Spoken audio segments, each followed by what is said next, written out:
Yeah. Okay, I've been in my Bible lately. You understand me? Like, shit crazy out here.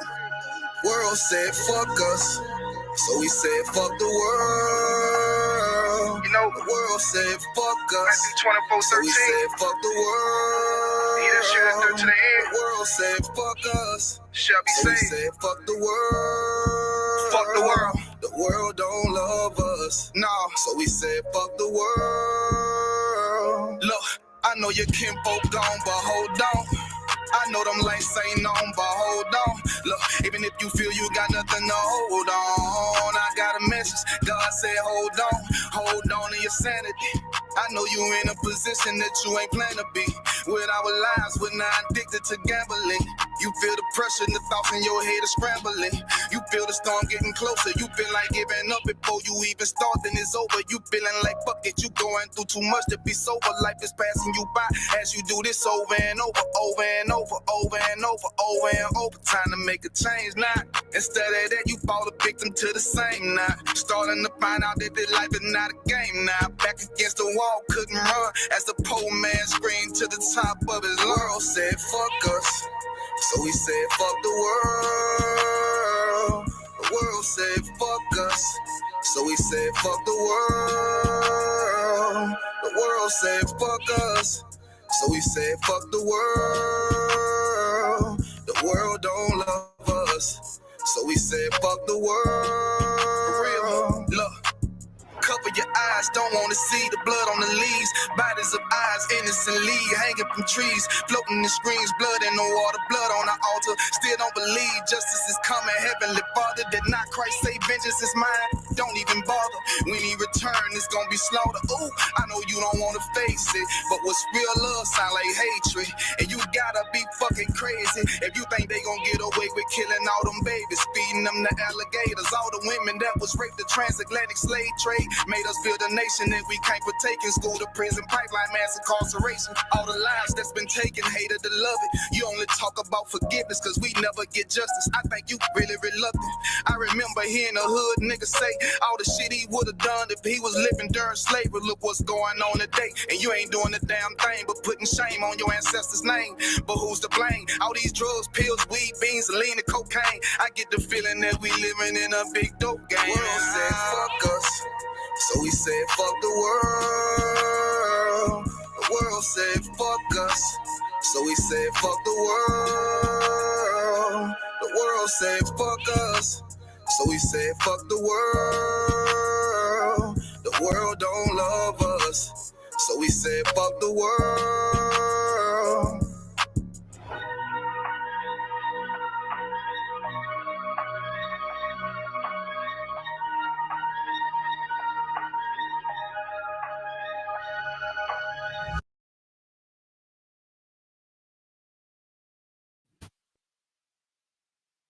Yahweh Shem Yahweh Shem Rakata.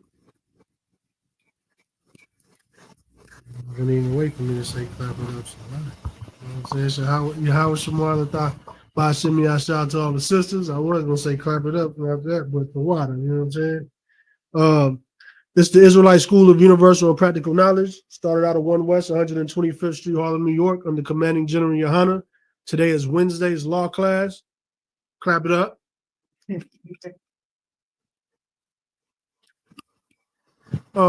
Again, this is the law class, and today we're going to go into why the law is so important for Black, Hispanic, and Native Americans. Living in America, we have, become a prey to all nations, not just here in America. We have become a prey to all the nations. And you know that by all these other nations that come to America, the so-called Chinese, the so-called Arabs, and they feed, off Black, Hispanic, and Native Americans. We give all our business to them. They move in our neighborhoods and they know that we're going to spend our money with them, and they prey off of us. Just imagine if Black, Hispanic, and Native Americans kept their dollars amongst each other. Imagine how successful Black businesses would be. But what businesses do we see prosper?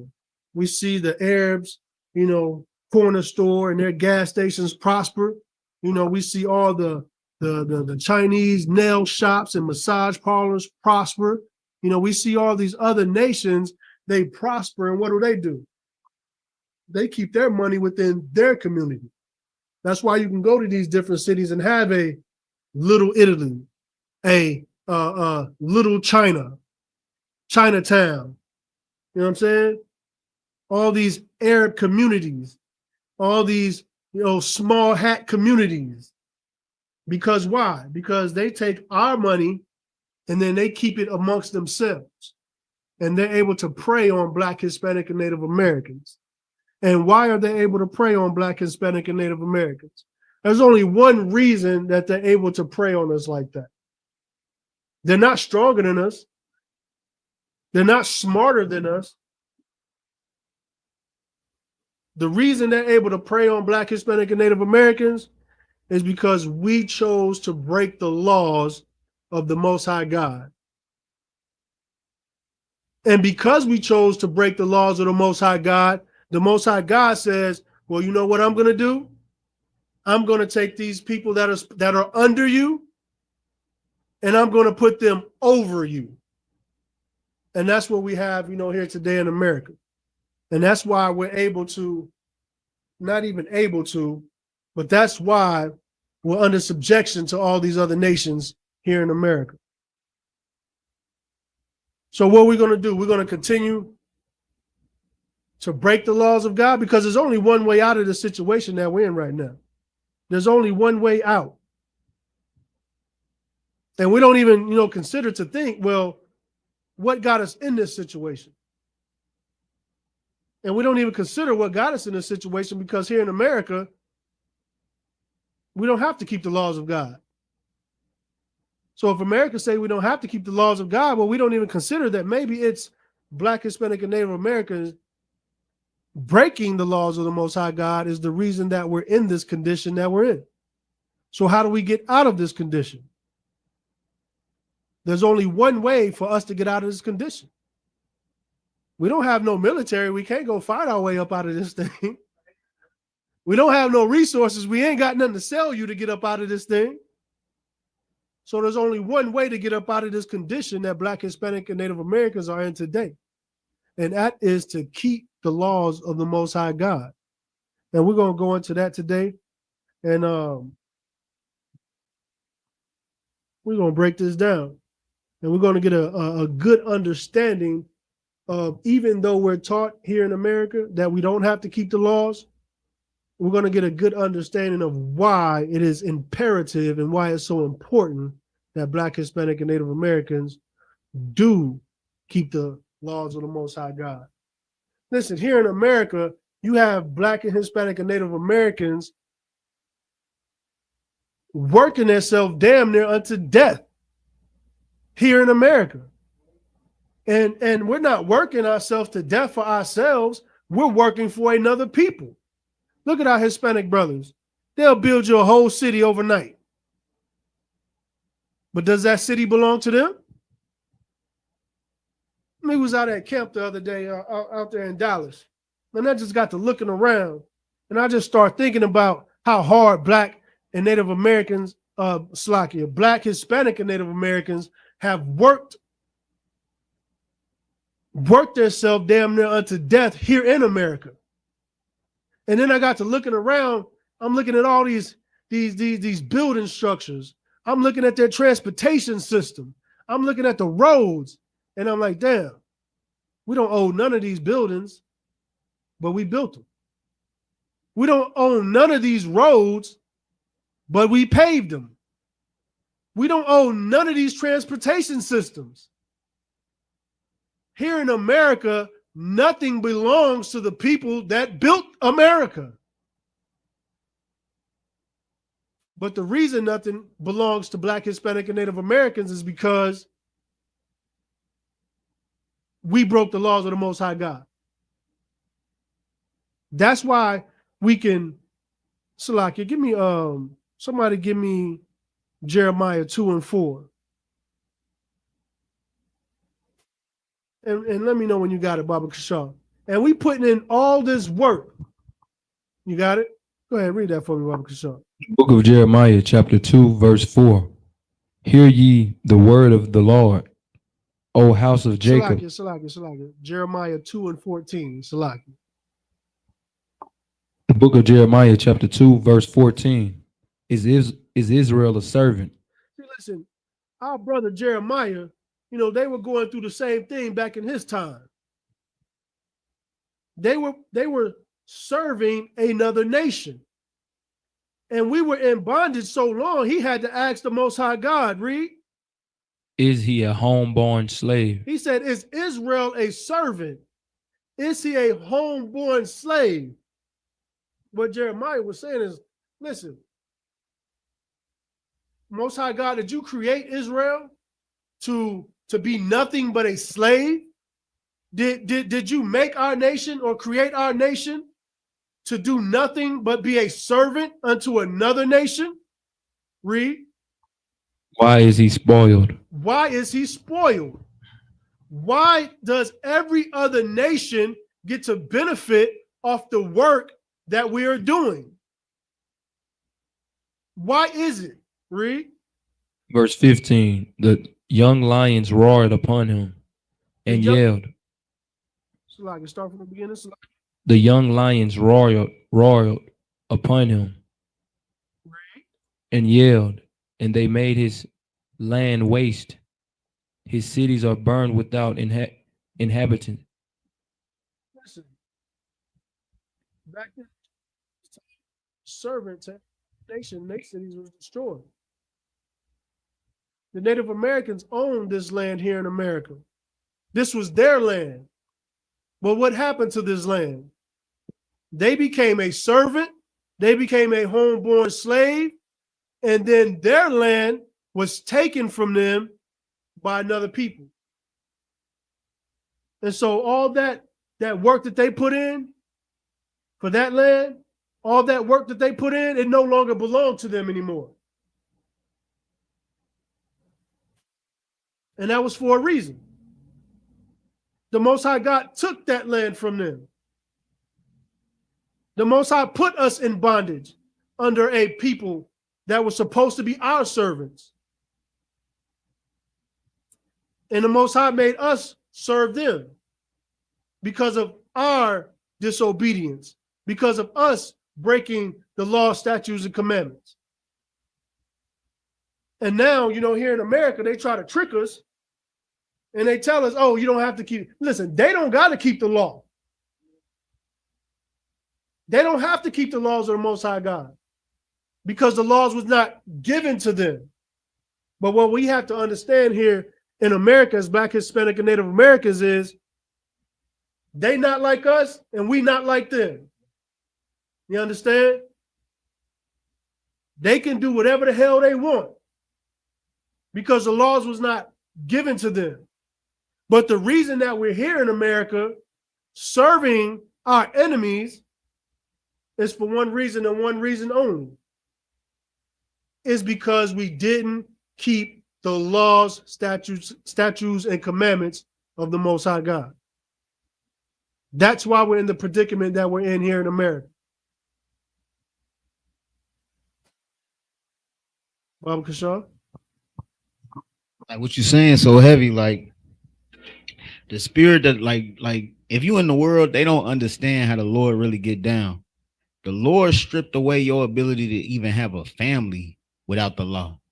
Christ said when his brother and his mother walked up and he was teaching, and then one of the disciples came to him like, hey, your mama and your brother over there, they trying to holler at you. And he hit their ass with, who is my mama and my brother? Paraphrasing, obviously. Right.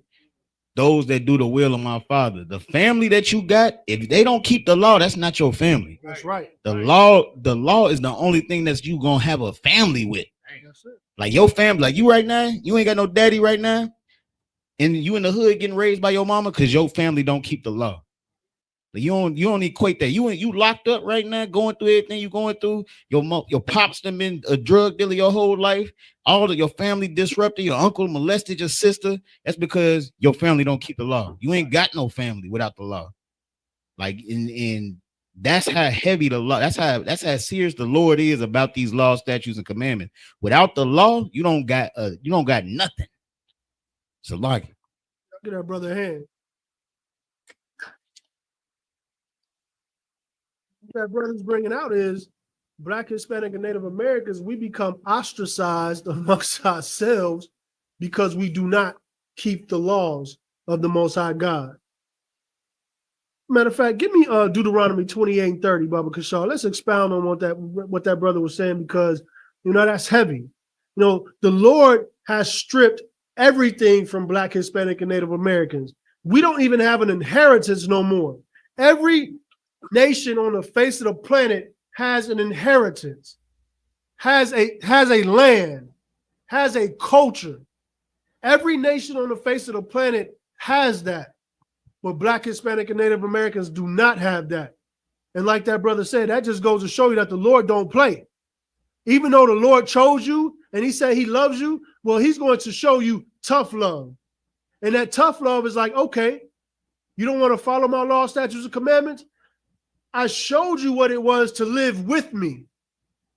Now I'm going to show you how it is to live without me. Go ahead, Bruce.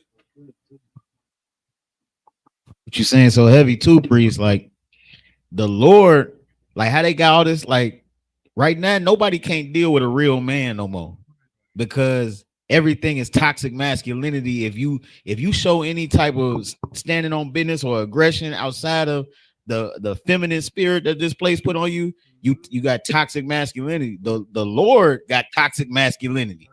The Lord masculinity so toxic that he got us in bondage to these dogs. That's right. These dirty nations. I'm talking about Elon be so nasty, boy. I rented a goddamn Turo from Elon before. Elon pulled up to his crib to get the Turo. This nigga had the block stank outdoors. Like I was like, damn, these niggas is over us. Right. Like they got Benzes in the driveway, multiple Benzes out there smelling like booty. The Africans, all these nations above us, but we gotta go to them for everything. And that's because the Lord got toxic bad. He's so masculine. Like if you ain't gonna listen to me, I'm finna turn all the way up. Right. And these women can't even handle goddamn Kevin Samuels, a effeminate nigga, telling them, man, with the Lord, the Spirit of Christ. Right. So like No, and it's heavy what you're saying because, you brought out how, Elon has stunk up the whole block and he got business in the driveways and everything. And the reason we in this condition today is because we wanted to be like Elon. We wanted to be like Esau. We wanted to be like Ishmael. We wanted to be like these African nations. And because we wanted to be like them, the Lord says, you know what? I'm not going to allow you to be like them, but what I will allow is for you to be under them. That's what I'm going to allow. That's what you're going to experience. You're going to experience being under the very people that you wanted to be like. And that's what we're dealing with here in America. We are serving another nation that we are supposed to be ruling over. And now, even in America, all the atrocities that has been done to us here in America by our oppressor, what do? We turn around and we want to give our love to these other nations. We want to turn around and we want to be joined with these other nations. Even though we're supposed to be above these nations. Even after all the things that they have done to us, we want to turn around and forgive. We want to turn around and turn the other cheek.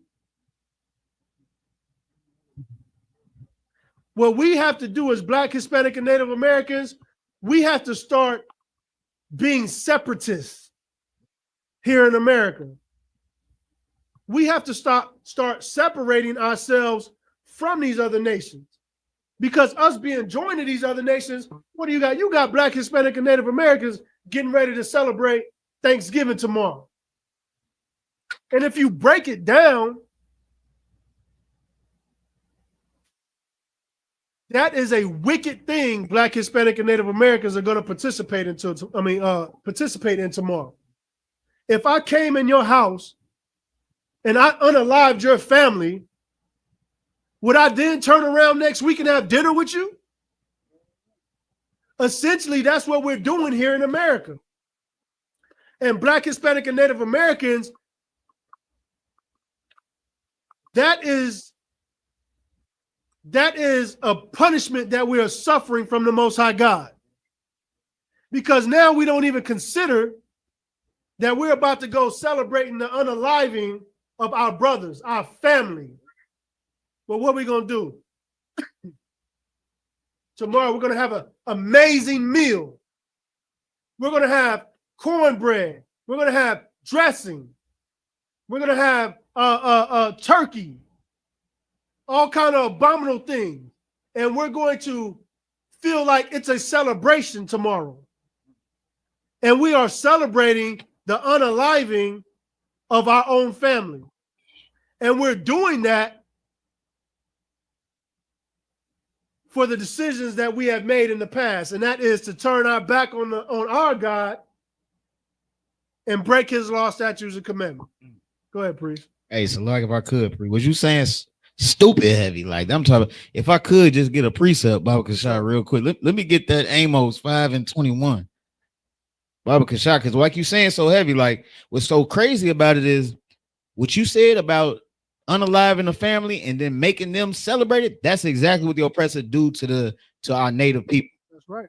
Like they used to have to reenact the whole whatever they calling it, the whole fake Civil War. No, not the Civil War, but like the fake pilgrimage, whatever they whole little fake encounter basically. Right. Like oh y'all, we done bartered and did this the whole time. They reenacting it, they knowing that y'all just killed my people, right, and you making us do this, and they doing it under threat of we're gonna kill you, the rest of your family that's still living. Like we killed your pops and your uncle, but we'll kill your mama too if you don't reenact this. And that's how the oppressor get down. And that tradition has carried on all the way to this day. It's like if somebody could read that, Baba Kashai. The book of Amos, chapter 5, verse 21. I despise your feast days. The Lord said he hate and despise your feast days, not his feast day. He hate and despise the feast days of this place. This place got feast days. This place celebrating goddamn Thanksgiving. This the place that's celebrating goddamn Halloween. This the place celebrating goddamn St. Patty's Day. The Lord hate and despise that. Keep going. And I will not smell in your solemn assemblies. And when you think that goddamn whatever you make them pork chops and that goddamn stuffing and cranberry and all this, like you think it's smelling good, the Lord ain't even smelling it. He said he will not smell that. That's how we should all feel about this day. Like that's your you gotta put it on your family. Like you gotta imagine your family getting killed and them celebrating that your family died, and that little smell in the air. That smell is the celebration of your family getting murdered. That's the only way you really understand the spirit behind why the Lord hated. That's right. So Lockie, that's it. And listen, we're gonna, say, oh well, we're just getting the family together. We're just having a good meal, and everybody's off. They gave us off for work. Your oppressor knows the day that they're celebrating. They know what it means to them. But because we have lost our heritage, we don't know what it means to us. But your oppressor knows exactly what this day means. And I don't care if I'm just off work. I don't care if we just cooking a meal. We're not going to do this on today. We're not going to do this on the day that you're commemorating unaliving my family. We're not going to do that. And it's common sense when you break it down and you say, what if it happened to my family? But we don't even consider that, the Native Americans is our family. We are the 12 tribes of Israel. We are one family, 12 different tribes. And the so-called Native American is an Israelite according to the Bible. This is our family. Half of your family you already know are Native Americans. The majority of us probably got Native American in our blood. I know you know somebody in your family down the line who, hey, my uncle was an Indian. My grandmother, you know what I'm saying, was a Native American. My grandfather was Native American. My great-grandmother was Native. You know somebody in your family that was Native American. We're one family. And we have to start remembering who we are. Because we have to make a decision on whether we're going to serve America and continue to serve America, which is serving Satan, or are we going to serve the Most High God? Right. We're going to come back to our culture. We're going to come back to our law, statutes, and commandments. Who had that Deuteronomy 28:30? Somebody read that for me, Baba Kishore? Come on, the book of Deuteronomy, chapter 28, verse 30. Thou shalt betroth a wife, and another man shall lie with her. Thou shalt betroth another wife, and another man shall lay with her. Didn't we experience that here in America? Don't we experience that in America today? We find us a woman, and we make this woman to be our wife, and another man turn around knocking her down. The Bible said this was going to happen to Black, Hispanic, and Native Americans. Why? Because it's a coincidence? No, you're going to get a wife, and another man going to lay with her because we chose to break the law, statutes, and commandments of the Most High God. That's the kind of God that we deal with. This is the kind of God that we serve. Get you a wife, and because you don't want to follow me, another man is going to want to lay with your wife. Read. Come. Thou shalt build an house, and thou shalt not dwell therein. Thou shalt build up a house, and thou shalt not dwell within. Ain't that what we was just talking about when it comes to the Native Americans? They built America. Our Hispanic brothers built America. Our Native American brothers, they on reservations, pushed out somewhere. Are they living in these buildings that they built? Our Mexican brothers, they got to be 6, 7 families to a house. But not the ones that they built. The ones that they built, somebody else is living in those houses. It's not a coincidence that we're going through these things in this captivity. These are things that the Most High God said would happen to us if we didn't obey his commandments. Right. So are we going to turn around and just let, America and his Christian church tell us that we don't have to obey the laws? They don't have to obey the law. They're right. They don't have to keep the laws. But again, what you got to understand is they not like us and we not like them.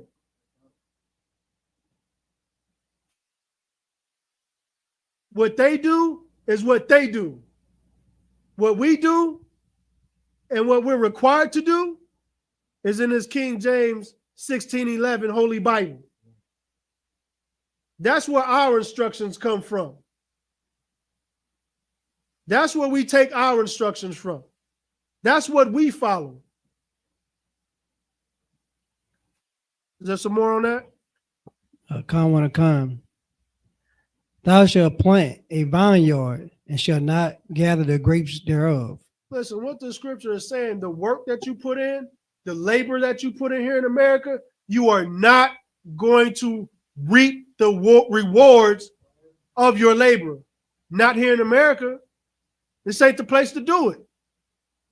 Because you are living in the land of another nation. Are you going to let somebody walk up in your house and tell you what to do?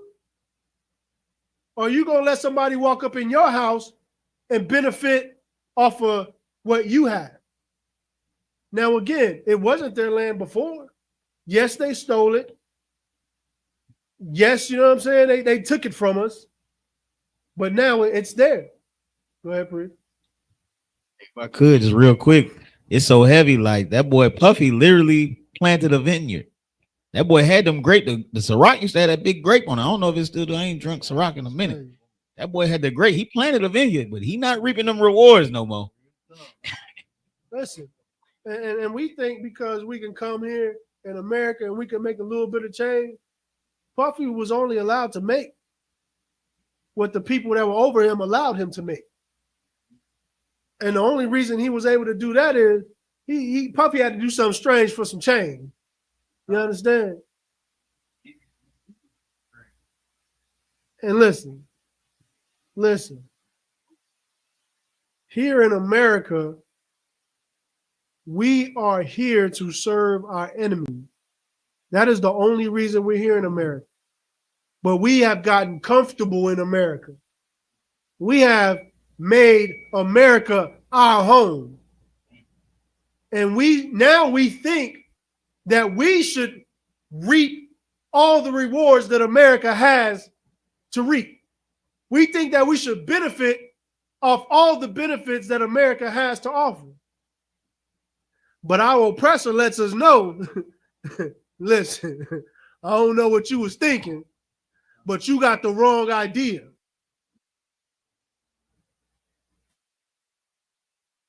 We mean nothing to America, but at the same time, we mean everything to America.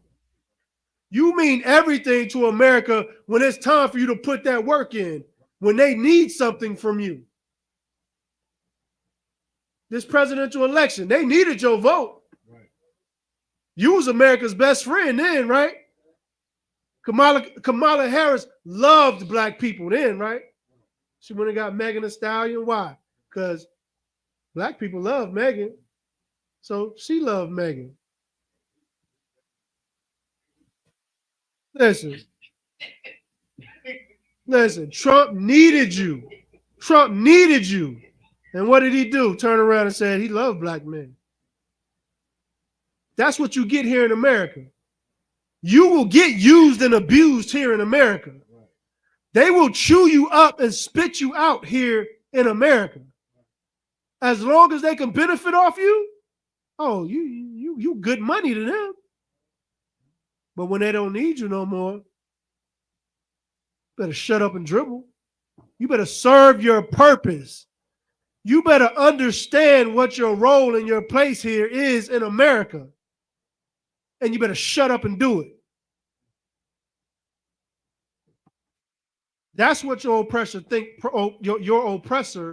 thinks of you. But we turn around and we think that we deserve what they have. We think that we're entitled to the same things that they're entitled to. You wasn't entitled to vote when they was entitled to vote. You wasn't, you know what I'm saying? Like you had to eat, you know what I'm saying, nigger pies, and there was white only. You wasn't entitled to the white only pies. You wasn't entitled to use the same restrooms that they were using. But you know what? Your oppressor, he understood separatism. He understood segregation. The problem is black people don't understand segregation. The black people don't understand that segregation is the best thing that could ever happen to black people here in America. Right. Go ahead, Priest. Hey, sorry to keep interrupting you, Priest, but what you saying is so crazy. Like the oppressor, it's crazy because like the oppressor before, he wanted to put you in your place. He wanted you to know that you was beneath him because you had you was so much better than him. You was so regal and so like, you know, like so much of the prince of the power. He had to convince you that he was better than you, but then something switched. He wanted you to believe, you know what? You got it just like us, but why he makes everything, all the laws is in his favor, everything is in his favor. So that was the benefit of no, you know what? Don't even fight for segregation no more. Fight to be intermingled with us. because you're gonna never get over us because we make all the laws. We control everything in your life. But before they had to break your spirit because we had a stronger, we still was closer to believing that we could do. We had Black Wall Street. Everything we was doing was better than them because we naturally better than them. So before it was like they had to try to let us know that y'all not better than us. But now it's like, now you know what? Everything is equal. Everything is equal. Don't love everybody and just do it like that while we control all the resources and we continue to oppress your people. And see, what we were a rebellious child to our oppressor. And our oppressor didn't like that. And like the brother just brought out, they had to break our spirit. So they had to let us in the door a little bit. So when they let us in the door a little bit, what happened? We started to let our guard down a little bit. And then when we let that guard down, what happened? They blitzed us. They blitzed us. Beat up, you know what I'm saying? Like I said, used and abused. Where's Black Wall Street now? Matter of fact, where is anything that Black, Hispanic, and Native Americans built back then and set up? Where is it today? It don't exist. Why doesn't it exist? Because your oppressor says, not in my house. Don't come up here trying to do your thing. And don't come up here trying to put your feet on my couch in my house. Don't come in here and get comfortable. This is not yours. And they gave us a rude awakening. When have you ever heard of bombs being dropped in America? Besides on Black Wall Street.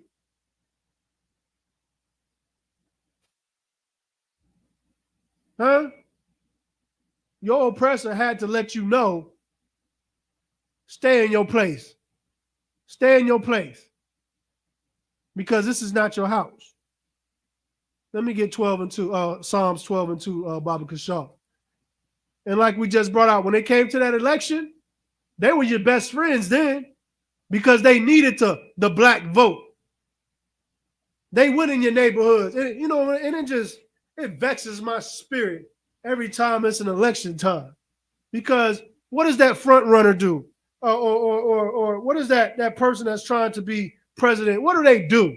They go to your neighborhood. They go to your soul food restaurants. They get them some greens and fried chicken and then pull a bottle of hot sauce out like they just carry hot sauce around. Now, that sister, you know what I'm saying, Tanika, she carry hot sauce in her bag. She can go anywhere. She can pull out some hot sauce in her bag because that's what she do. But what do? They mock you and they try to act like they're your friends. And they pull the hot sauce out their bag and they act like that, they act like they hip. They act like this is what they do. Why? Because they're like, if I do this, well, then black people are going to feel like she's one of us or he's one of us. And so all that stuff that they tell you, it sound good. It sound real good. But the only thing that black people is the only thing they're doing to black people, they are using and abusing black people. That's what they're doing. Go ahead, Prince. Baba Kashaw.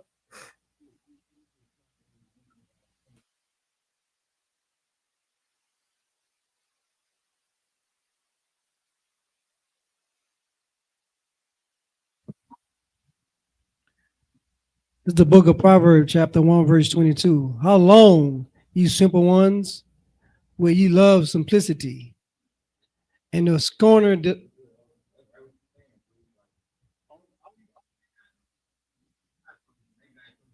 That's it.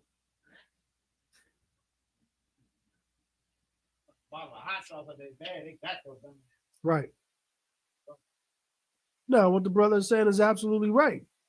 And that just goes back to what I say, like all these nations are preying upon us.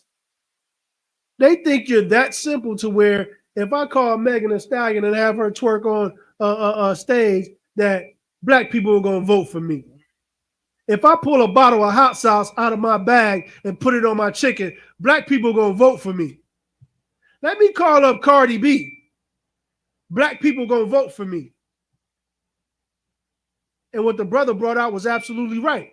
That's how simple they think we are here, that they think that we are here in America. And it's every year. It's the same. Was Kamala Harris the first to pull out some hot sauce and get a photo op? Obama did the same thing, didn't he? Right. Who was the president before Obama? Whoever it was, they did the same thing. Bush. This is what they do. It has become a tradition now to go in a black neighborhood, go find somebody's soul food restaurant and get a picture of them pouring some hot sauce on some food. They ain't never had that much seasoning on their food in their life. You want to bring us Now, if I could, you would almost think it's a part of like the campaign package. You know what I'm saying? It come with it. That's a part of your monthly campaign routine. You go and you visit the Harrods and the KFCs, and just to show black people you support their business. Like that's the whole point. It's become a tradition now, a tradition to mock black people. Because why? How long will ye simple ones love simplicity? Your oppressor knows that you love simplicity. And so they're able to prey on us because of that simplicity. You want to say something, priest? Baba Kashaw. I'm going to get my precept after. This is the book of Lamentations, chapter 1, verse 1. How do it the city said solidarity that was full of people? How is she become as a widow? She that was great among the nations and princess among the provinces. How is she become tributary?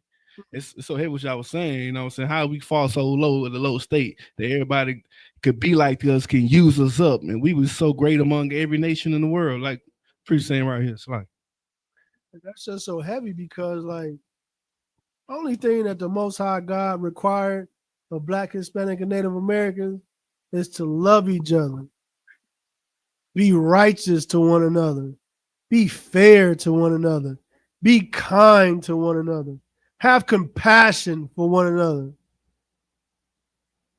The Most High God said, my laws are not grievous. And that's all he asks us as a people, as a nation. Imagine the Most High God having that honor of being chosen by the Most High God, having the honor to be chosen to be his people, and then turn around and say, I want to be like Elon.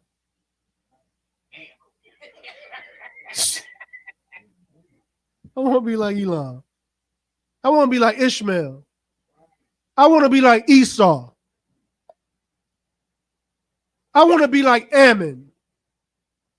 Imagine being chosen by the Most High God, having that honor, and then turn around and say, I don't want it. Most High God said, okay, no sweat. No sweat. I'm going to put you under all these nations.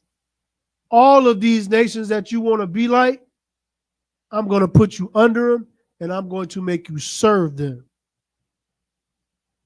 And Esau, I'm going to make you serve hard bondage. Hard bondage, you understand? Hard bondage. Listen, what other nation could go through this captivity like Black, Hispanic, and Native American? They would have broke in half. But you know, the Most High God wasn't going to put us through nothing, you know what I'm saying, that we couldn't handle. And that just goes to show you how strong Black, Hispanic, and Native Americans are. Because the Most High God knew that you will be able to endure. Let me get that, that's Psalms 12 and 2, Bob, because all the number coming to you. You are? Okay. The book of Psalms, chapter 12, verse 2. They speak vanity, every one with his neighbor. With flattering lips and with a double hearted do they speak. This is what our enemies do to us. They speak vanity, everyone with his lips, with his neighbor, with a flattering lips. This is how they approach us. And on the surface, it appears that they want to be friends with us. It appears that they want to be friendly. It appears that they want to help us. Well, ask the Native Americans about them flattering lips.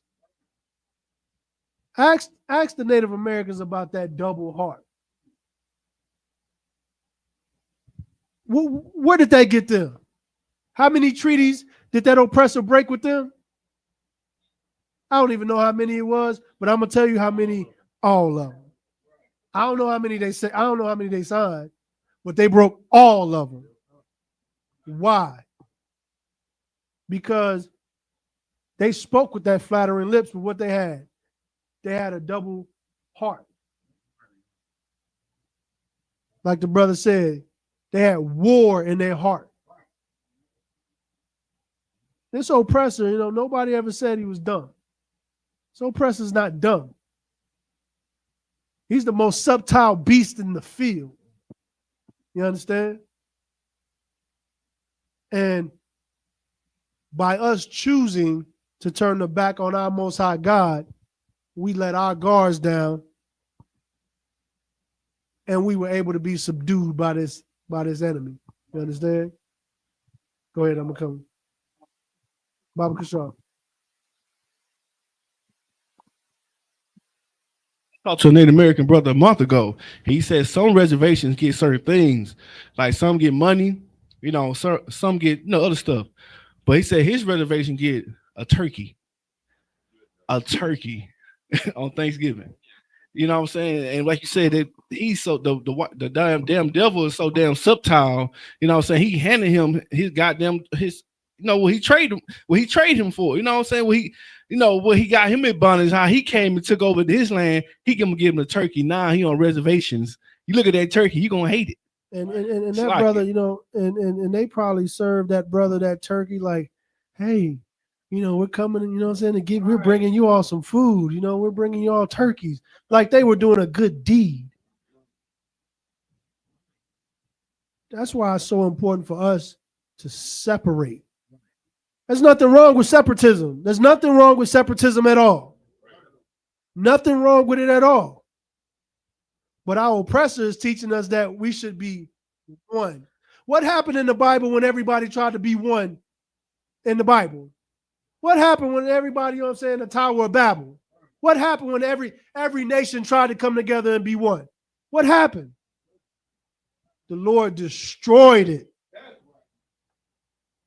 And that's why the Lord is going to destroy America.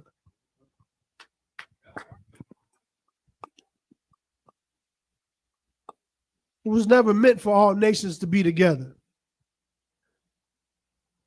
But if you look, what happens is America wants to do everything that's contrary to the Bible.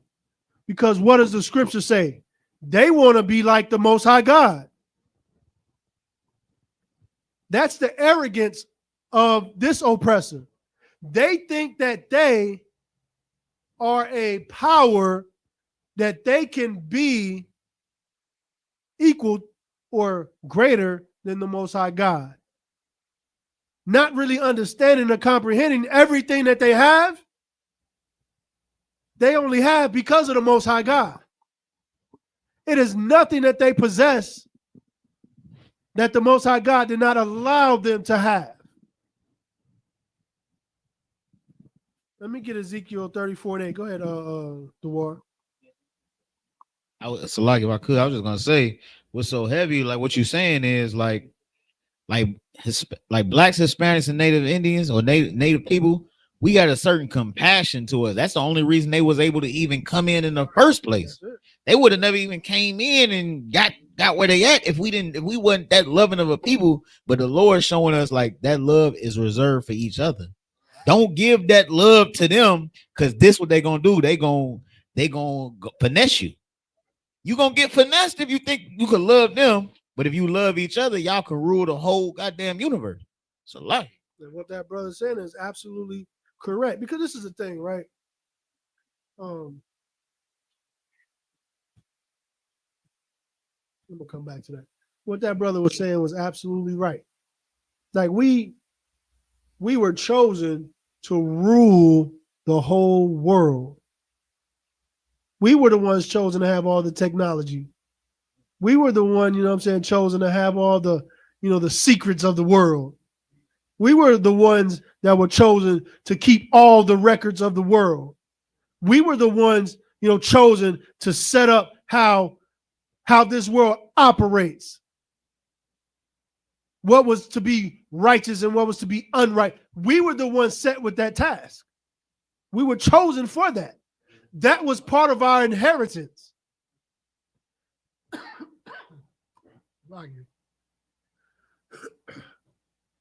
And because we chose to turn our back on the Most High God, we have nothing.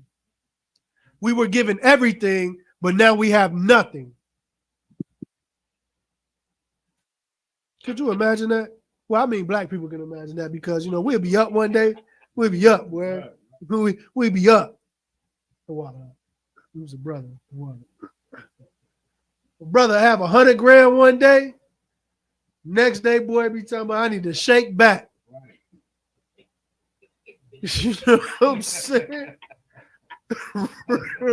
Real talk. That's the type of people that we are. You understand? We'll have something one day. And so we know what that's like. But could you imagine being given the whole, what did them boys say? You got the keys to the city? Can you imagine having the keys to the entire world? And then one day talking about, I wish I need to shake back. That's what Black, Hispanics, and Native Americans are going through today. We were given the whole world. All this technology that Esau has, or that the whole world has, and they're using it for unrighteousness. All the technology, all the resources they possess that they are keeping from the world. Imagine having that. Well, Black, Hispanic, and Native Americans, this is why it's so important to keep the law, statutes, and commandments of the Most High God, because the Most High God wants to put all that back in your hands. He wants to give it all back to you. But he's going to give it to you when you deserve it. You're going to take the car from your child when they're doing something that they're not supposed to do. And the only way that they're going to get that car back is if they deserve it. If they earn it. Go ahead, Priest. Priest, just what you said. Like, the Lord took away our driver's license. Good night. You ain't obeying these traffic laws? Give me that license, and your dumb ass finna walk, boy.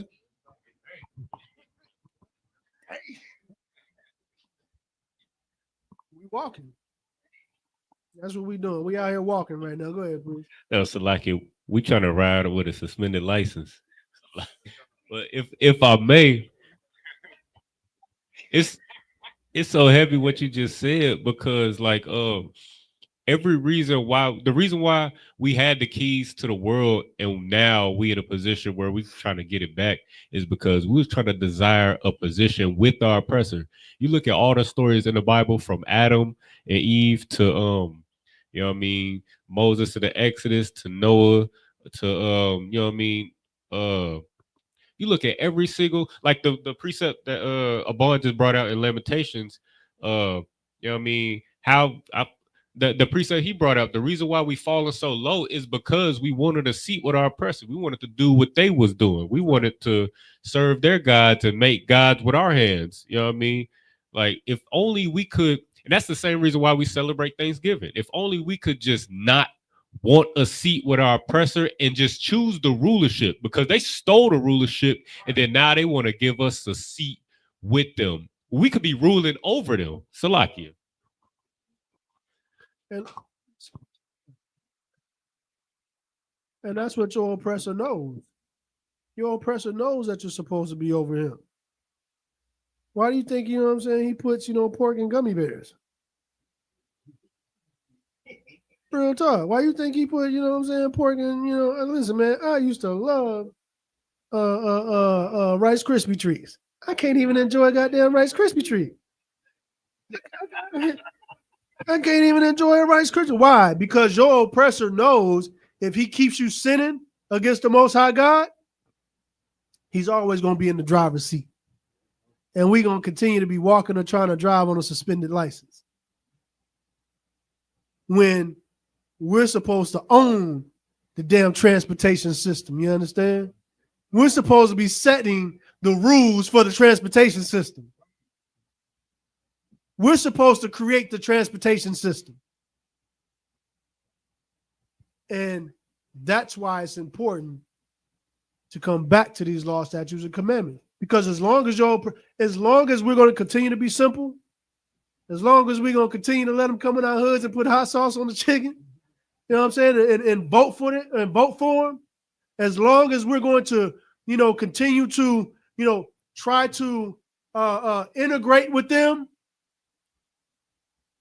they know that they can continue to be in that driver's seat. We are the greatest people on the face of the planet. And that's not my words.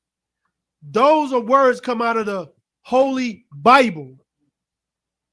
That's what the Holy Bible says about Black, Hispanic, and Native American. You are the greatest people on the face of the planet. And we just want to accept breadcrumbs from the dogs. We want to accept what the dogs will give us. We don't even consider that we're the greatest. Good night. Good night. Go ahead, Priest. You got it. Okay. Since y'all talking about riding, with the suspended license and all. That's what they was back in the Bible. The war says heavy. Ecclesiastes 10:7.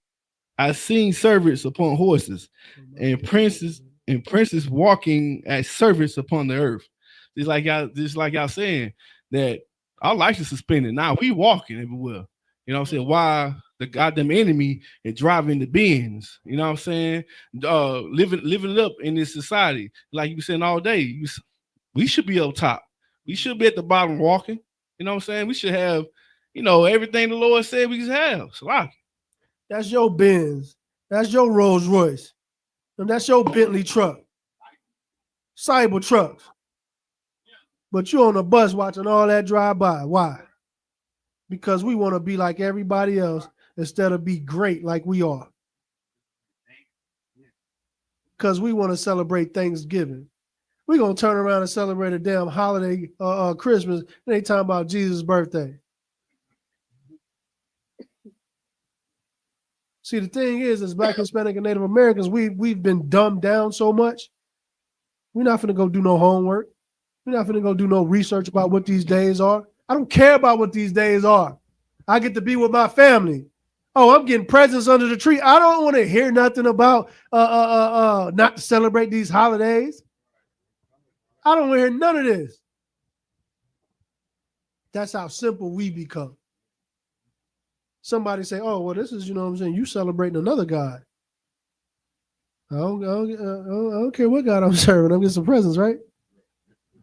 I'm off work and I'm getting presents. You pick the God and I'm gonna serve him. That's what we doing here in America. You understand? Baba for sure. The book of Daniel, chapter 7 and verse 25. And he shall speak great words against the Most High, and shall wear out the saints of the Most High, and think to change the times and the laws. I don't think people really understand that wearing out the saints. You going you say you're gonna wear somebody out, they got it coming. All these laws, you understand, and all these things they put in place is to wear us out. Like you said, we so wore out after 17-hour days of, slaving and watching them prosper. Like it don't matter what God it is. You know what I'm saying? It's an egg God. You know what I'm saying? No sweat. I'm on it. You understand? I get Friday and Saturday off. Give me 2 of them. You know what I'm saying? That's how because they wore us out. It's like real talk. Damn, when they pay you. Nice. No, but what that brother was saying, absolutely right. And that just goes back to what we were talking about. Like, we don't even get to reap the rewards of our labor. We work 17 hours, you know what I'm saying? We gotta come home, go to sleep, wake up, and then go right back and do it again. We ain't even got time to enjoy our family. The wife that left us because she ain't getting nothing from us.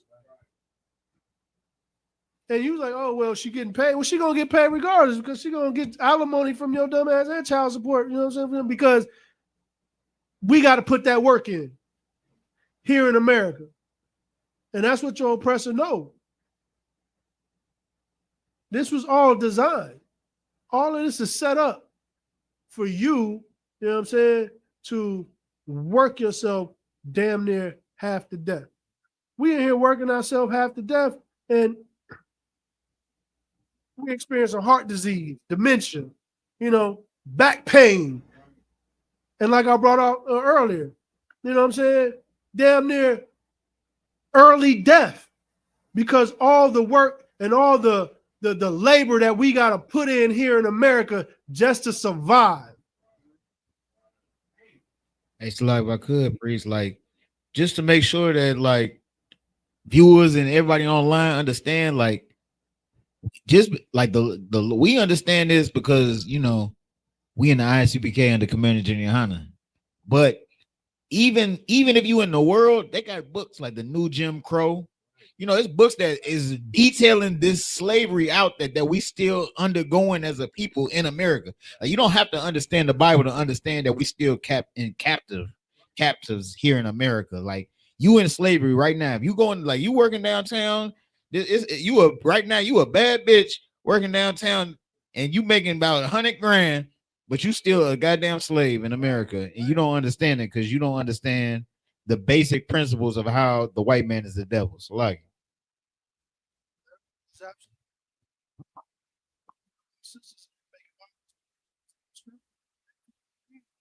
slaves because they paid. Well, sister, you got to take off all your clothes for a man you don't even know. You got to let that man touch on you. You know what I'm saying? You got to, do something strange for some change. You don't think that's part of being in captivity? You go in and you clock in for a person of another nation who owns that strip club, and you got to do all these things just to make a few $1,000s. Even our brothers making millions and millions of dollars, they like, oh, I ain't no slave. Boy, I make $20 million a year. Boy, you got to juck and jive, you know what I'm saying? And you got to bounce that ball to the best of your ability and put it in the hoop to the best of your ability, you know what I'm saying, to get that. Run for 2,000 yards. And at any given moment, your oppressor can just snatch it from you. You ain't in captivity? If you ain't the one calling the shots, you in captivity. If you under subjection to another nation, I don't care how much money you making. If you under subjection to another nation, you in captivity. You ain't got no military, you in captivity. Oh, you ain't got no homeland, you in captivity. You got to go to your oppressor for your clothes, for your food, for your strong drink. You ain't free. They don't sound like it's free to me. That don't sound like a free people to me. Go ahead, bro. So just read a precept to add to what you're saying. This is 2nd Ezra 16 and verse 45. And therefore they that labor in vain. For strangers shall reap their fruits and spoil their goods, overthrow their houses and take their children captives. For in captivity and famine shall they get their children. Ain't that Black, Hispanic, and Native Americans in America? That's what we go through here in America. You don't reap the benefits of your labor. You don't get a chance to enjoy your fruits. Your enemy is going to benefit and enjoy the fruits of your labor. Go ahead, bro. Damn, Salaki. What's so heavy? What y'all bringing out? Like Amalek is that stranger. Amalek were and what's crazy to go back to the beginning of what you said. We not obeying the Lord just like we didn't obey the Lord when He told us to wipe out all of Amalek and destroy everything that they had. He said, "Don't keep nothing that they got and kill all of them." But we didn't obey. Just like to go back what you're saying with the law. The law is what the Lord says, and the law, like just like in your home, the law is what that man says. You don't want to listen to that man in your house. You're not keeping the law. If you a sister in the school, you a sister in the world. There's a man in your house telling you to do something, you ain't doing it. You're not keeping the law, unless he tell you to do something unlawful. But Salakia, and to go back to that, we ain't keep the law. The Lord on our tail. The Lord Salakia. told us to keep us like it. The Lord told us to unalive all Amalek, right? Who rules this world today?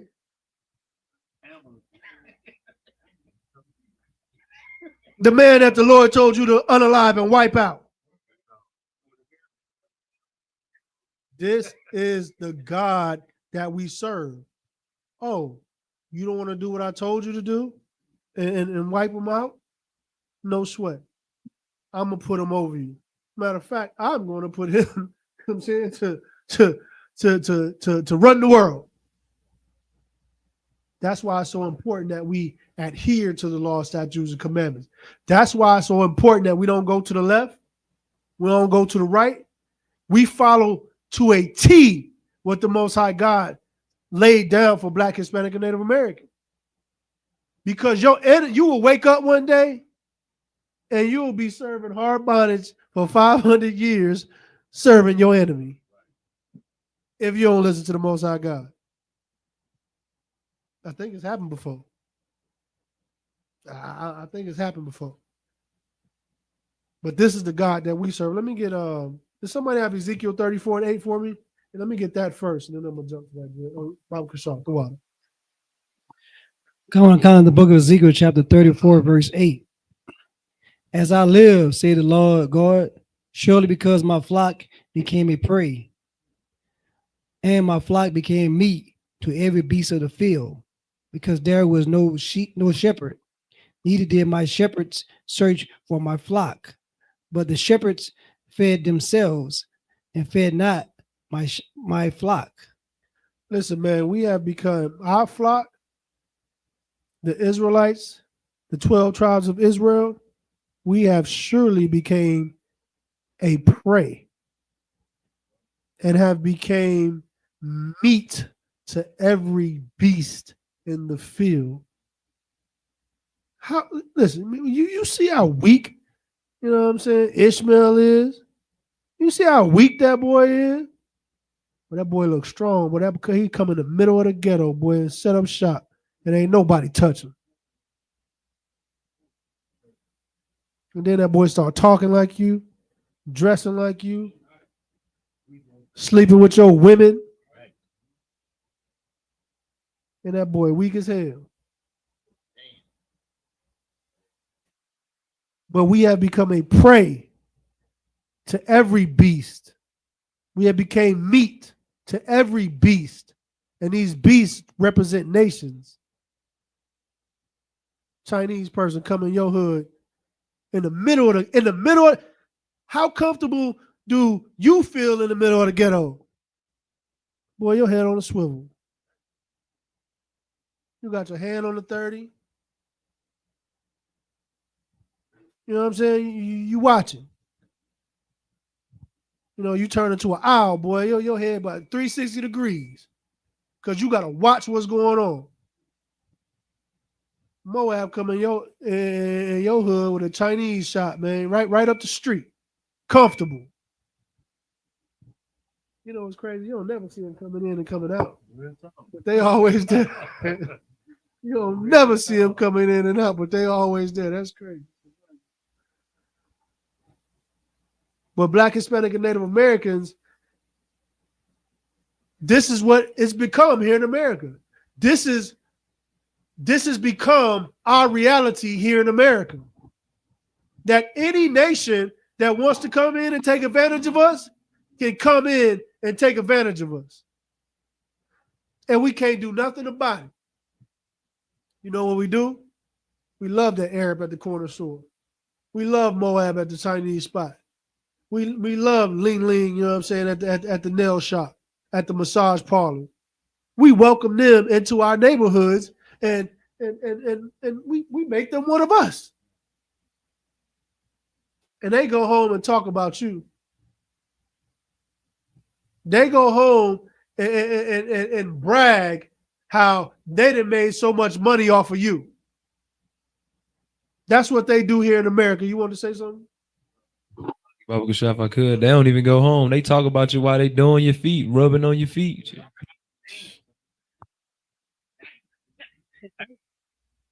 That boy ain't said no lies. Go ahead, Free. That boy ain't said no lies. So like it because you don't understand their language. They over there talking about you. Why they doing your feet? That's what the brother was bringing out. They talking about you. Why they doing your feet? When the last time you let a brother talk in your face? You know what I'm saying? All this disrespectful stuff, talking down on you, degrading, and you turn around and give him your money with a smile. When the last time that happened? But that just goes to show what we've become here in America. How long are we going to continue to allow this to happen? How long are we going to continue to accept this treatment from these other nations, knowing that they don't even stand up, you know what I'm saying, come up to our kneecaps? How long are we going to go through this? There's a way up out of this. We can do something about it. But we don't want to do nothing about it. Because we just want to live. Hey, listen, man, just give me my house, man. Just give me my car, man. Let me enjoy, you know what I'm saying? Let me just live my life, and I'm good. All we want to do is live life, and we good. Give me the crumbs off the table, and I'm good. Most High want to give you the whole table. He want to give you the whole table and everything that's on the table. He want to give you the whole world, Craig. Right. The world, the Most High God wants to, listen, it was yours already. It belongs to you. Right. It belongs to you. But you don't want it. We don't want it. And the Most High God wants to give it back to us because he knows the type of people that we're in. Yes, we're in a low state right now. Yes, we are a destroyed people right now. But what he's saying is, I'm going to give you all the tools, all the knowledge, all the information that you need to come back to your God. And the only thing that you have to do is come back to your God, keep these laws, statutes, and commandments, and I'm going to give you everything back. I'm going to give everything back to you.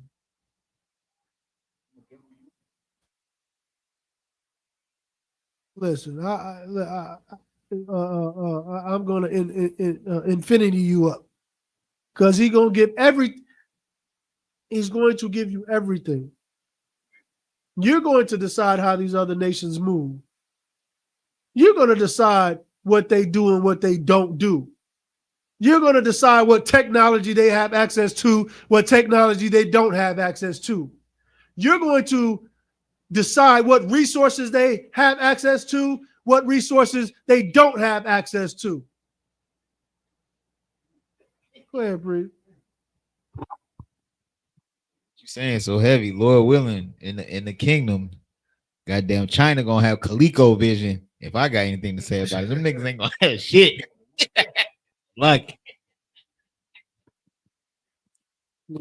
that's how the Most High want it. That's how it's gonna be. You know what I'm saying? Listen, yeah, I'm sure, you know what I'm saying, the Lord's gonna hear your prayer. You know what I'm saying? Baba, go ahead, priest.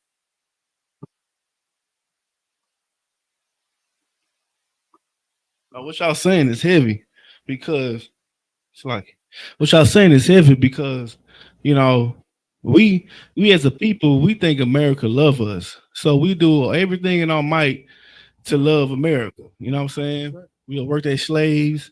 You know, we you know we've been over backwards for America.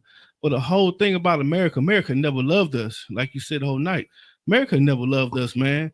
Like you think about the propaganda against black people and so-called small hat people. The propaganda against us is still here today. We're still dying. You know what I'm saying? Because why? They think we this and they think we that. The propaganda against the small hat people make them impoverished. Because why? Because of World War II. When America came to save them. You know what I'm saying? They saying, you know, how Hitler's like, you know what I'm saying? The Germans tried to kill them, you know, wipe them off the map, you know, saying they low down. But their propaganda gave them the whole world.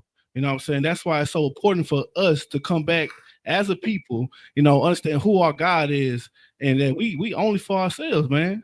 You know what I'm saying? Because America never loved black Hispanic Americans. Who are the Israelites? Like, No, real talk. And you know what's so heavy is, you know, this oppressor thinks that he worked and he took everything, you know what I'm saying? And he feels like, you know what I'm saying, like it belongs to him because he put that work in. He put that blood, sweat, and tears in, whether it was unaliving,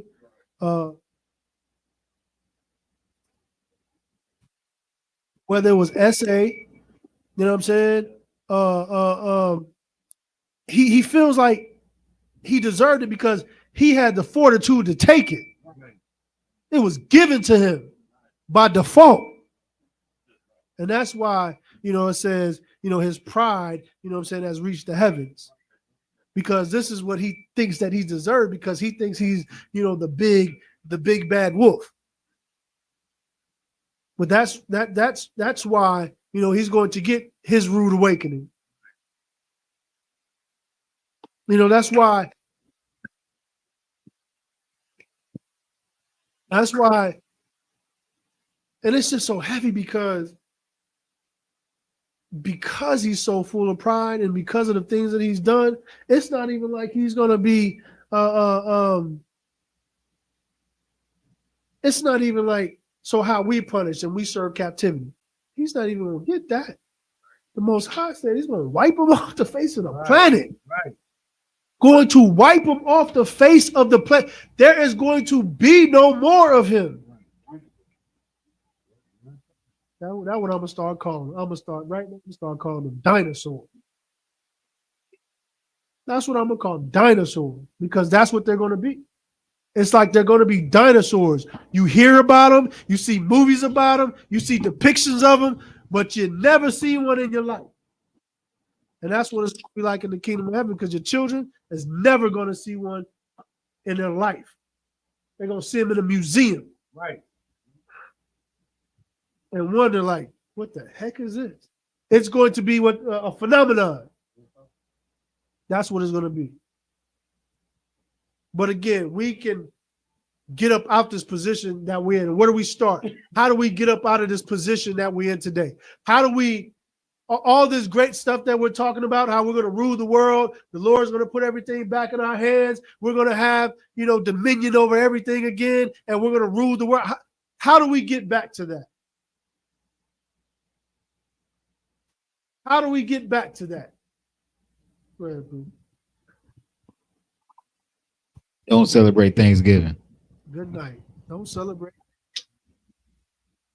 That is a start. That is a start. You want to say something, Pretty? Bobby Trashad, just based on what you just said, I got the definition of Edom, just proving your point. The last paragraph concerning Edom, it says, Edom figures prominently in the prophetic scriptures as the scene of great future judgments. Edom prominently of great future judgment. Is it more? Okay. Go and get to it. She is the only neighbor of the Israelites, because we like to say, well, we all come from Adam. We all the same people. Like we say, they my neighbors. Right. The so-called white man, that's my neighbor. Right. Read. She's the only neighbor. Read. She is the only neighbor of the Israelites who was not given any promise of mercy from God. You can't slog it. Damn right, bro. Like, this is who you fighting to have a seat with. Salaki. Can you read that one more time, Baba Kashan? Edom figures prominently in the prophetic scriptures as the scene of great future judgment. So what that brother is bringing out is Edom is going to receive great future judgment. Now, the thing about it is you won't find America in the Bible. You won't find Africa in the Bible. You won't find China in the Bible. So what we have to do is we have to do our homework. Right. And we have to figure out those names or those nations, what they were called back then. Who are they today? And so that way, when we say Edom, you're going to know who Edom it is because you've done your homework and you know who Edom was back then, and you know who Edom is today. So for time's sake, Edom is the so-called white man today. Whether he's Russian, whether he's whether he lives in the nation of Israel now and is Jewish, whether you're German, French. German is crazy. Research who Edom is. I'm going to let him finish that out, and then I got you. Bob Kashaw? She is the only neighbor of the Israelites who was not given any promise of mercy from God. Who was not promised any mercy from God. No mercy is crazy. No mercy. What did they do so bad that they didn't get no mercy? Right. The Israelites disobeyed God. They did all kinds of things and they received mercy. What did Edom do so bad that they received no mercy from God? If I could. Did you finish? Well, I was just gonna reiterate, like, we want to eat off their plate. We want a piece of their pie, and they not getting no mercy.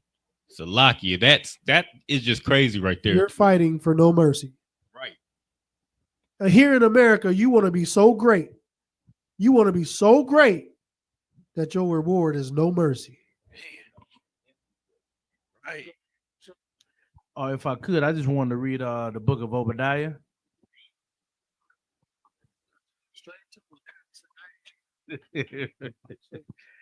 Salagi, if I could, it's the book of. Oh, real quick before I go there, just to add to the brother's point, this is the book of. I'll just read the scripture. This is Obadiah, verse 18. And the house of Jacob shall be a fire, and the house of Joseph a flame, and the house of Esau for stubble, and they shall kindle in them and devour them. And there shall not be any remaining of the house of Esau, for the Lord have spoken it. Because Kahan spoke it. Because the Lord have spoken it. Because ISUPK spoke it. Because the Lord hath spoken it. Listen, there will be no remaining of the house of Esau because the Lord spoke it. Yeah, right. The Lord said that. We didn't say, this is not, you giving your own interpretation or you making up your. The Lord said it would be no remaining of the house of Esau. The Lord said that they were the neighbor of the Israelites, the only neighbor that would not receive mercy from the Most High God. Go ahead. And if I could, I found the excerpt just to add to the priest's point when he read the definition of Edom in the Zondervan dictionary, just to further prove who Edom is. This is the book called Esau to Edom. This is chapter 1, the legacy of Esau and Edom. Esau was the firstborn son of Isaac, and thus was the heir to the birthright derived from the direct racial lineage of Adam to Noah to Abraham. Thus Esau was racially an Adamite, like the priest said earlier, we all come from Adam, a Semite and a Hebrew, the racial stock of the white race. The racial stock of what? Of the white race. That come from your records. That come from your scholars. They wrote that. We didn't write that. That is an Edomite scholar letting you know he knows who he is and he knows who his family is. But Israel does not know. We don't know who they are. What that brother brought out, what he brought out is these neighbors to the Israelite. It's going to be a bomb that gets dropped on their head. It's going to be a bomb dropped on their head. Right. And you fighting to be right next to them. That's what you fighting for. That Thanksgiving turkey that you're going to eat tomorrow, that's going to get you no mercy from the Most High God. 30 days later, you singing Christmas carols and putting milk and cookies out for Santa Claus, it's going to get you no mercy from the Most High God. St. Patrick's Day, just wearing green. Just wearing green. On St. Patrick's Day, it's going to get you no mercy from the Most High God. Do you know what no mercy is? Unaliving. That's what no mercy is from the Most High God. Go ahead, Bob. So, like, if I could, and the crazy part about it is the turkey gonna be there. Like, you want the turkey in November, the turkey gonna be there in March. Right. The turkey was there in September, in October, when you was worried about candy. Why do we got to do it exactly how our oppressor do it? And that is the whole point. You can base that turkey whenever you want to base the turkey. But why do you have to do it on the day that your oppressor says, this is the day that we're going to celebrate this day? You are supposed to be a rebel. You're supposed to be that rebellious child to this oppressor. Because in the past, we were a rebellious children to our father. Now it is our time to be a rebellious people to our oppressor and to be an obedient child to our father. Go ahead. Salaki, if I could, what you saying so heavy? What, you know why you got to do it right now? Because the oppressor get a play right now. The oppressor, them turkeys for the low right now, for the oppressor. Just how when you grab that work for the low, the oppressor grabbing them turkeys for the low right now. Everybody that's in the business of selling turkeys right now is getting them hoes for the low. And they because they know they finna check a bag off you. And they know that they're gonna keep you in that captivity right now if they sell these turkeys right now, and that's how they get down. So lock it. No, this just goes back to how we were bringing out being preyed upon. Our oppressor can calculate, based off these holidays, when he gonna go into black, because he knows how much money you're gonna spend in November. He know how much money you're gonna spend in December. He know how much money you're gonna spend in January, February. Damn, they got damn near every holiday for every month. Right.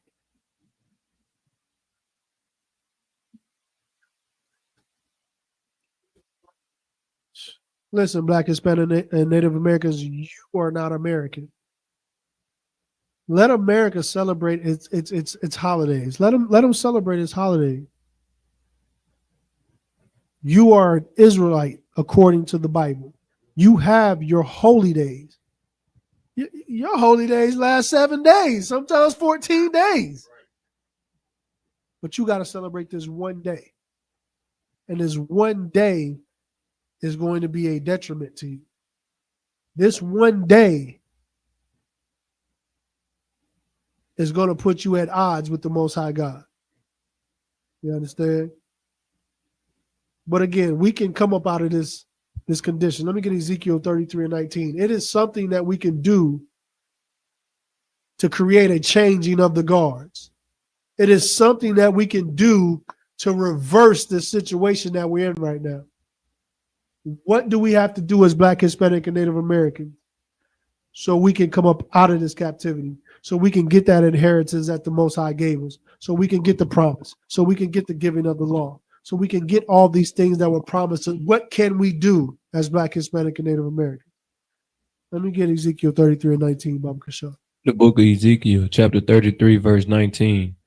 But if the wicked turn from his wickedness and do that which is lawful and right. But if the wicked turn from his wickedness, right now, Black, Hispanic, and Native Americans, we are the wicked. And we are the wicked because we're not following the laws, statutes, and commandments that the Most High God set forth for us. And it says, but if the wicked turn from his wickedness, if we turn from our wickedness, read. And do that which is lawful and right. And do what is lawful and right. There goes that word again, lawful. If we do what's lawful and right, read. He shall live thereby. We shall live thereby. And what does it mean to live? Like we talked about, now we get to live. Now we get to live in our own land. Now we get to have our inheritance. Now we get to reap the benefits of our labor. Now we get to keep our own culture. Now we get to keep our own statutes, laws, and commandments. Now we don't have to be under subjection to another nation. Now we can live. Now everything that was given to us, the technology, the resources, now we can live. Any more on that? Verse 20.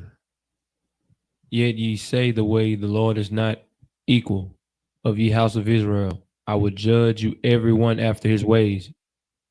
Listen, the Lord, the Most High God has judged Israel after his ways, and we have been a wicked people. We have committed all kind of wickedness, and that's why we're here in America. We are in America in a strange land being ruled by a strange people because we wanted to be wicked. And the way that we come up out of this is turn away from our wickedness. Right. Become that righteous people. And that's why the Israelite School of Universal and Practical Knowledge is so important. You can't take, a brother in the hood can't say, oh, well, we come from that. We come from all different walks of life. So whatever you've been doing, whatever you've been into, we've done the exact same thing. But we've decided to turn away from our wickedness. We decided to keep the law, statutes, and commandments of the Most High God. We have decided to love one another. And that's what's going to get us out of this captivity. That's what's going to get us back in the land of Israel. Loving one another and coming back to our God, our power.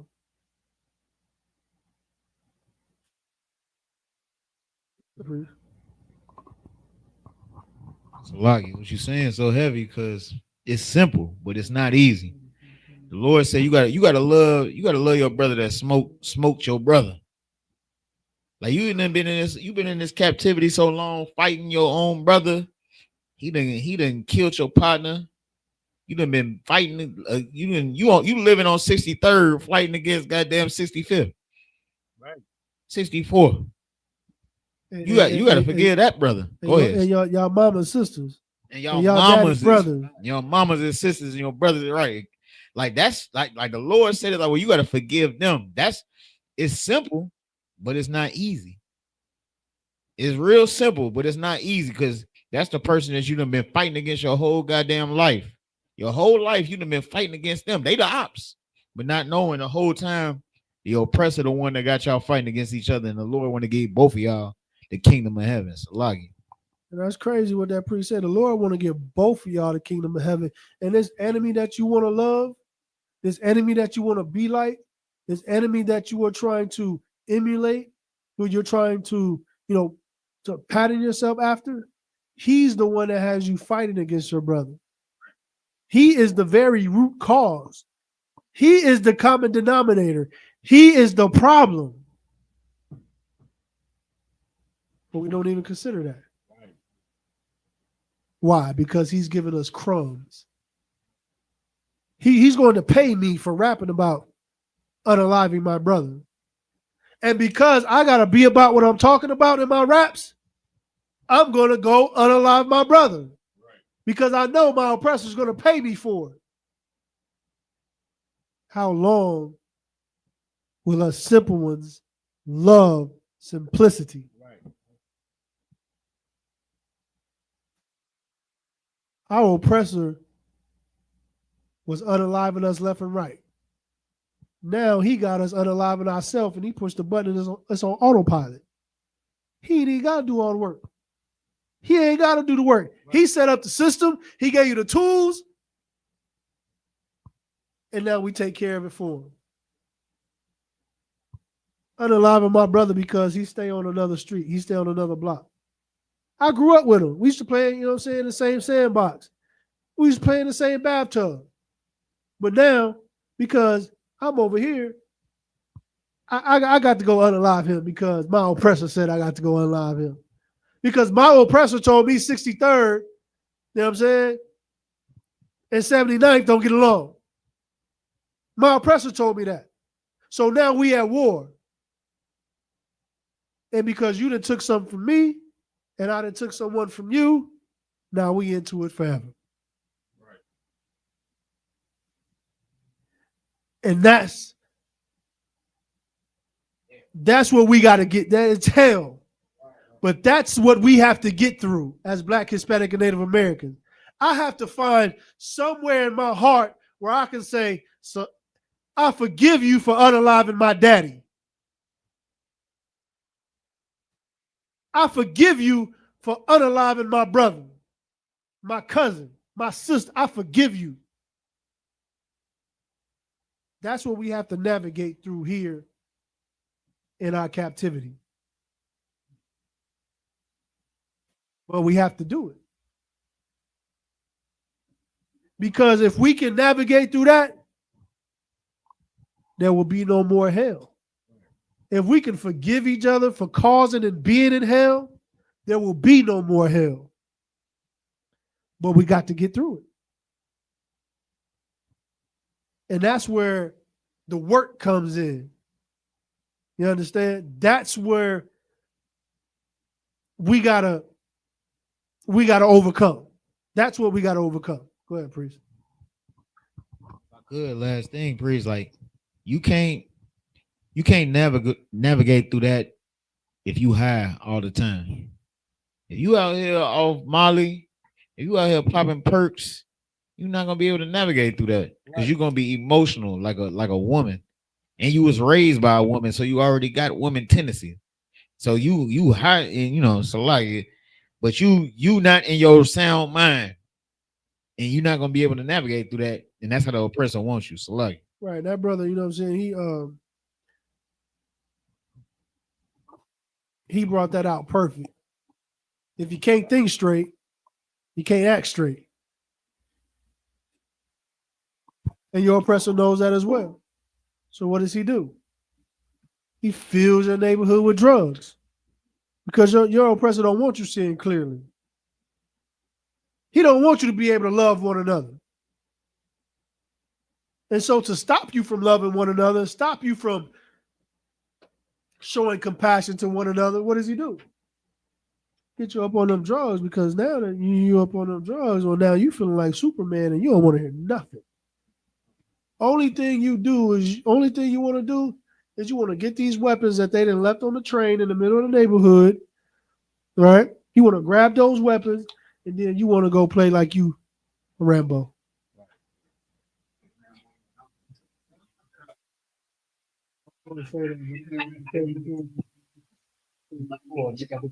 Yeah, I showed decorum. You feel me? Decorum. But that's what brothers want to do. You understand? Because now they so messed up in the head. Now they can't even fathom thinking about forgiving a brother or having a sit down because you took one of mine, I took one of yours, and we in it forever. We into it forever. But again, that is one of the things that we're going to have to navigate through. Give me Ezekiel 34:28. I'm going to read this precept and I'm going to slide it. Go ahead. If I could, just real quick, it's we have a hard time forgiving our brother, but we ain't got no hard time forgiving our oppressor. That's why we finna celebrate Thanksgiving. Salaki. It's the whole thing that we bringing out is like, we'll forget. Listen, our oppressor made shoes out of our skin. Our oppressor took our babies and gave them to alligators. Our oppressor wrapped a noose around our neck, threw it up on a tree, and hung us in front of our children. We can forgive that. We can say, oh, that was in the past. We can forgive that. Your ancestors ain't forgot that. Your great-grandparents ain't forgot that. Right. But it's so easy for us to forgive that. Well, that brother, he dissed your partner in a song. You know what I'm saying? He dissed your op in a song. And now you running down on him. Well, what did you unalive him for? Because he dissed so-and-so. He what? He dissed so-and-so? Oh, what did he do to him? Nothing. He just dissed him. But it'll be an oppressor, you know what I'm saying, wearing some shoes with our skin on them, you know what I'm saying, in our face. And we'll forgive him.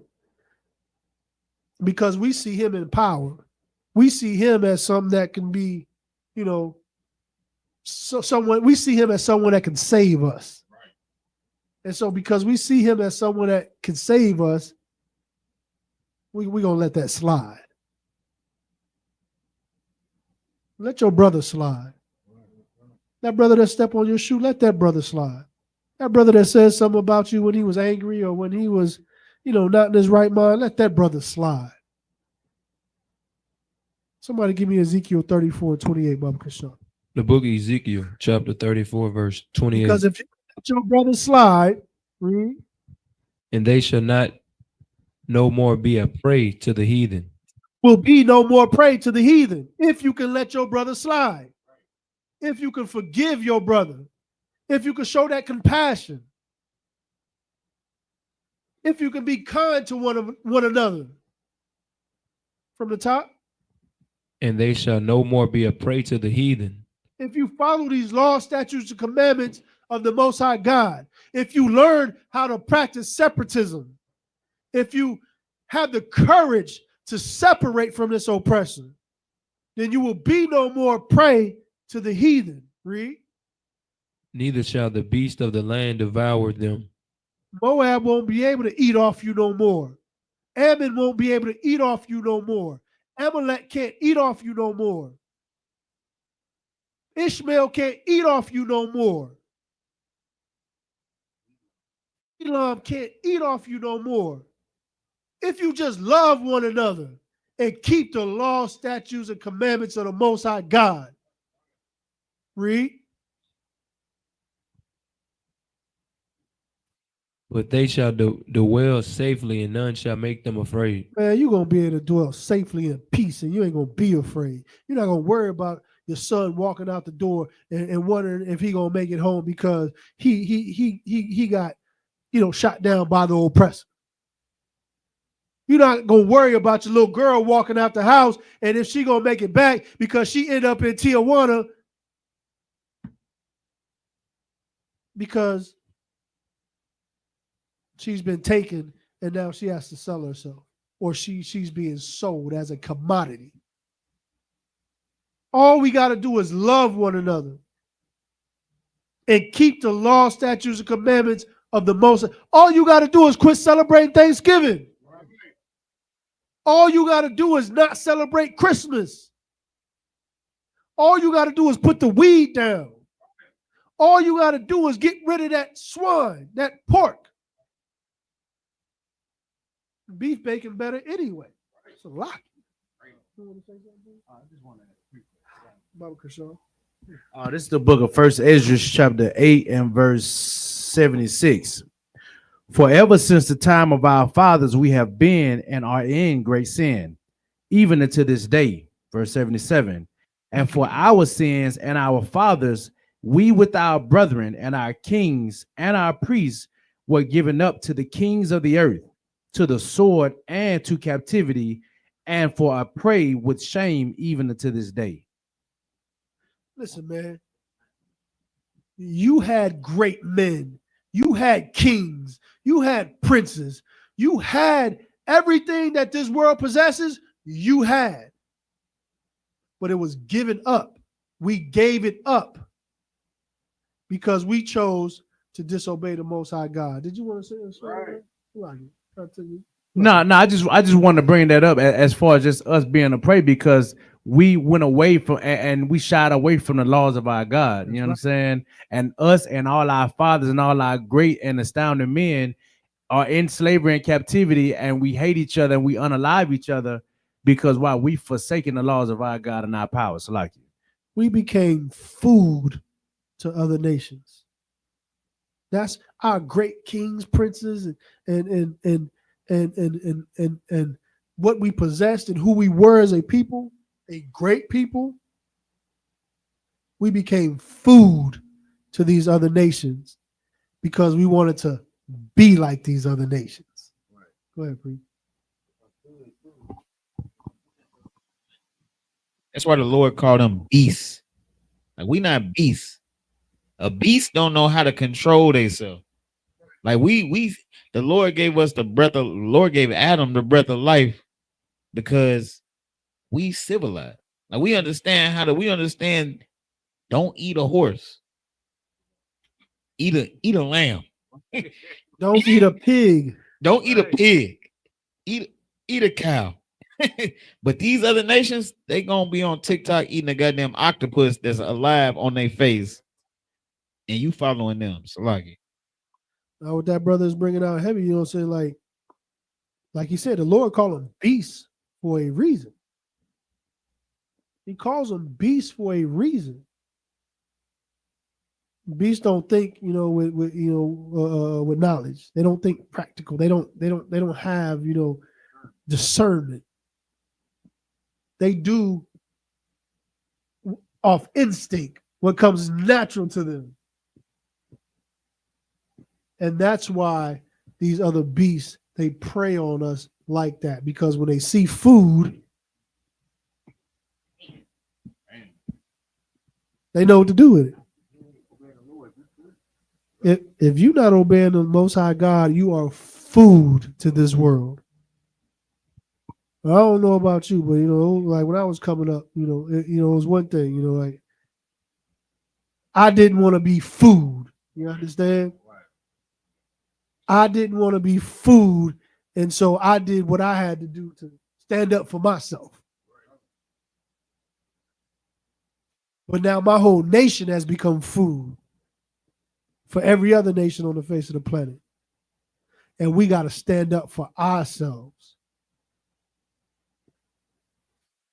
Let me get Jeremiah 30 and 16. Let me get two more, and then we're going to get up out of here. Somebody, let me get Jeremiah 30 and 16, Baba Kershaw. When are we going to start to stand up for ourselves? When are we going to make that decision? You know what? I don't want to be food no more. I don't want to be preyed on no more. But see, the thing about it is, because right now we're so selfish as a nation, we only think about me, I. We don't even consider our brothers. We don't even consider our family. What we consider is, I'm not going to be food. I'm not going to let nobody play me. I'm not going to let nobody play with me and mine. But when somebody plays with your brother, they playing with you. When somebody playing with your sister, they playing with you. When somebody is playing and preying on someone from your nation, they're doing it to you. Because if they can do it to them, they can do it to you. And as a whole, like the scriptures say, we have become a prey. to every beast of the field. And the only thing we got to do is like Zephaniah 2:1 say, gather ourselves together. And that's just common sense. When you're in a fight and there's a whole bunch of people, what's the common sense? Let me go get my brothers. Let me go get my people. Let me gather my people up so I have a chance to win this battle. And that's what we need to do as Black, Hispanic, and Native Americans. We need to gather ourselves together so we got a chance in a fight to win this battle. You understand? Go ahead, please.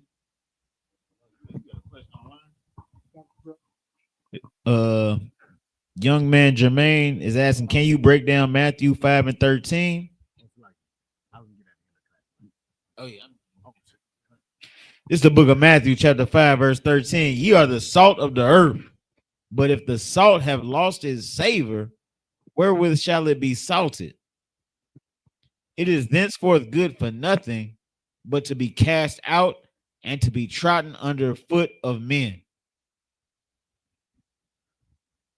What was the brother name? This young man Jermaine. So young man Jermaine.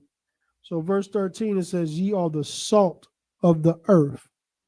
So when it says you are the salt of the earth, you are what gives the earth its flavor. You are what gives the earth its, what's the word I'm looking for? Swag.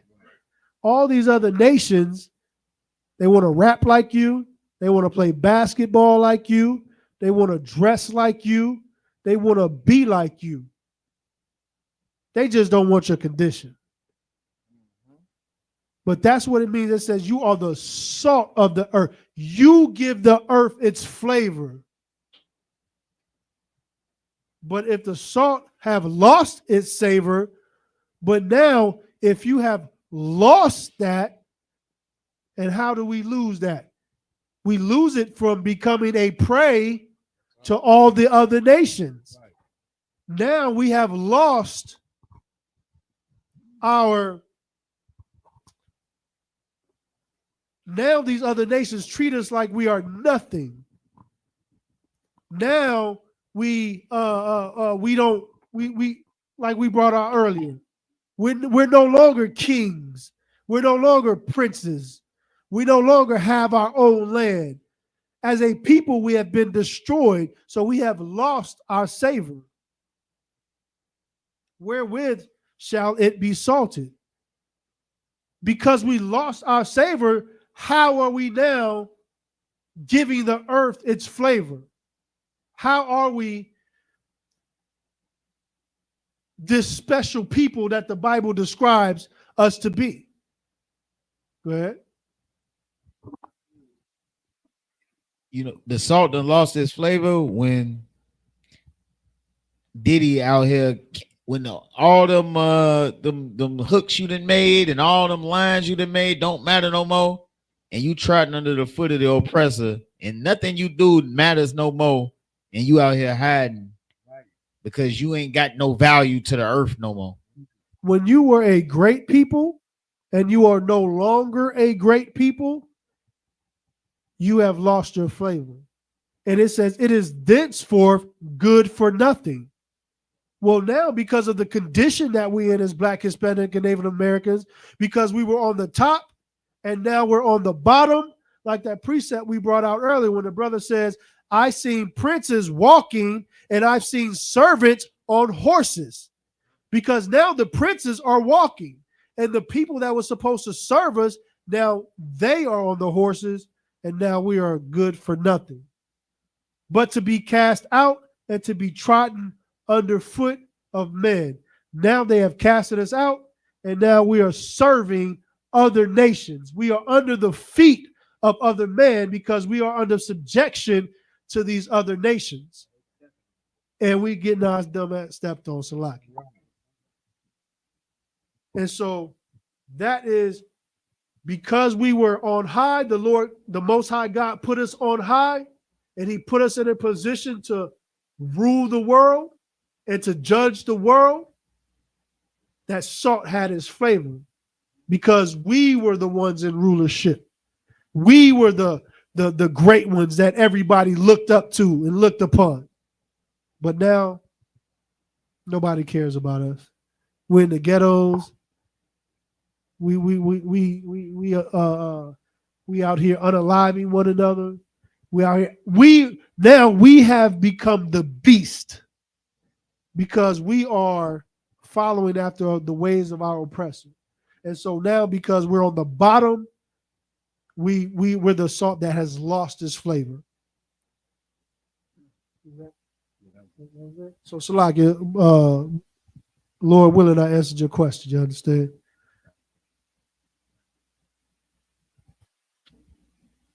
All right, let me get Jeremiah 30 and 16, and we're going to close out on that, Baba Kashan. Come on, account of the book of Jeremiah, chapter 30, verse 16. Therefore, any day that devour thee shall be devoured. So listen, when we come back to these laws, statutes, and commandments of the Most High God, those same beasts that devoured us, now it says, therefore, all they that devoured us, they shall be devoured. Right. Read. And all thy adversaries. Every one of them that partook or has partaken in devouring us, they will be devoured. It goes back to what we were talking about. The Most High wants to put us back in the position that we were in, that he chose for us to be in. And when we come back to these laws, statutes, and commandments, and when we start to come back to our culture, and when we start to be a righteous people, a righteous nation again, the Most High is going to put us back in that seat. And every one of them that devoured us shall be devoured. Well, that's all I got. Anybody else got anything? Yeah. A white man is the devil, the Bible speaker. The oppressor is the devil that the Bible speaks of. You understand? Questions online? Any questions in the room?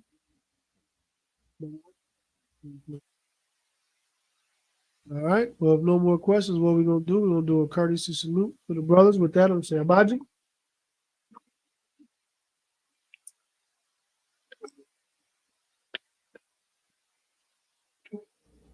Men of Israel, Amaji Shabbat. Amaji. Barak.